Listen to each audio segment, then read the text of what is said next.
Welcome back to A Minute with Chelsea. I remember my first time walking in a parking lot.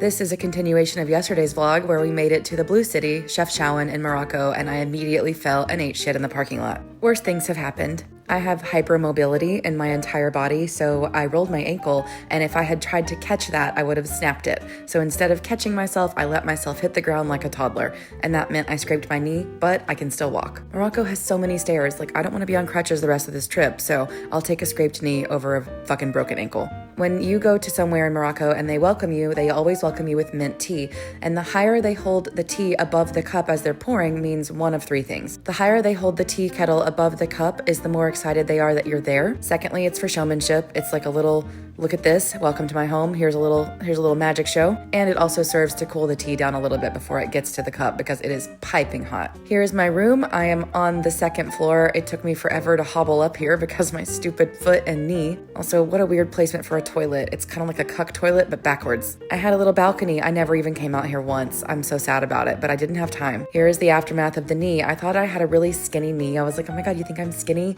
No, it's a goose egg. It's just like poking up off my knee. It's gross. I had a first aid kit. I doctored it. We're good. Who cares? Let's go. It's not a big deal. I need to tell you about this cat right now. She lives here. She's been living here for 4 years in the hotel. She sleeps in a lawn chair. She eats chicken every morning for breakfast. They feed her all the time. And I said, she looks a little bit chubby. And then I was like, oh, she's pregnant. She is pregnant. I felt her little belly, around where her babies would be. And you could feel the babies inside of her because she was so pregnant. Anyway, we said goodbye to the pregnant mama cat and we went out to explore the city with our guide, Mustafa. Tonight is more of a speed run tour. We're not exactly taking our time. We're taking a couple of pictures and stopping along the way, but mostly we're trying to get through it so that we can get to dinner. That way, tomorrow we can explore on our own because we've already had the little tour of the city. I'm gonna go ahead and give you a trigger warning right now.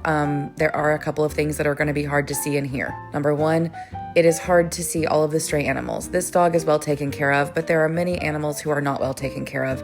There are many very sad little stray cats all over the place. Now, some of them do live in the shops that they're outside. Some of them are taken care of by the community. Some of them are not. Some of them are very sad and it is hard to see, and we saw it constantly. I will say most of the cats in the Blue City are taken care of. These cats are not left to fend for themselves as much as they are in Fez or in Marrakesh. The other thing that's not going to be easy to talk about or hear is that this is not a very safe place for women.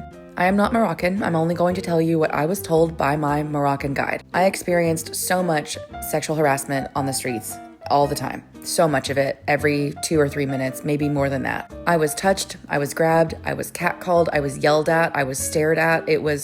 And I wasn't dressed in any particular way. I'm not saying that's an excuse, but I know that it is the standard to be modestly dressed in Morocco. According to my guide, it is because I had blonde hair and I looked like their type. Not everybody in the group experienced this. I think I experienced it quite a bit, and it really did throw me off for the rest of the trip. In this clip, this hadn't happened to me yet, except by a group of 3 little boys. The 3 little boys ran up to me and tried to grab my boobs, and I told them no, and then they mocked grabbing boobs like their own chest, pretending that they were touching mine. They did it to multiple people in our group, and it was absolutely filthy and gross, and they were about 8 or 9. They were not very old. But that is the standard treatment there, and so it was completely normalized for them. And when I say standard treatment, I don't mean how they would treat women who are from Morocco. I mean mostly tourists. And this is just my experience, and this is what I was told by my Moroccan guide. So do not take my word as law. I'm just speaking to you as one person and what I experienced. I will speak about this more because it will get worse each day for me as it goes on. In these clips with these kittens, nothing had happened to me yet except the little boys being little creeps. But it did get worse and worse every day. So I will explain it to you as we go. I'm just giving you the trigger warning up front right now. Also, for a lighter note, that is a Tina Turner portrait that is spray painted on a wall, and a Moroccan man said, "You look just like her," and I said, "Sir, sir, be so fucking for real."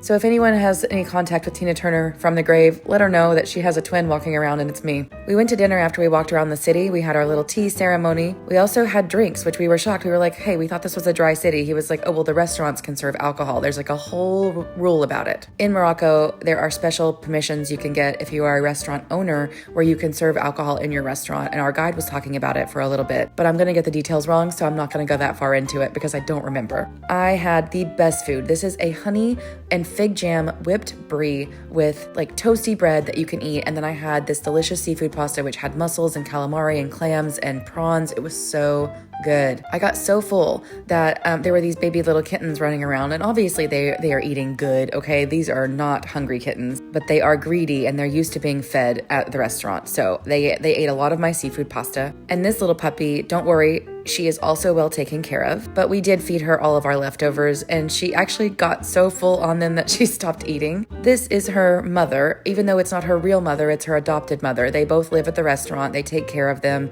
and mostly she just annoys the big one all day long. Skylar is making friends with every puppy in Morocco. Just so you know, we're feeding as many as we can. I stayed after dinner with a couple of people. Most people went back to the hotel, but we decided to have coffee and a dessert, and we stayed a little bit later. And I'm watching The Office to go to sleep because I downloaded every season so it would feel like home.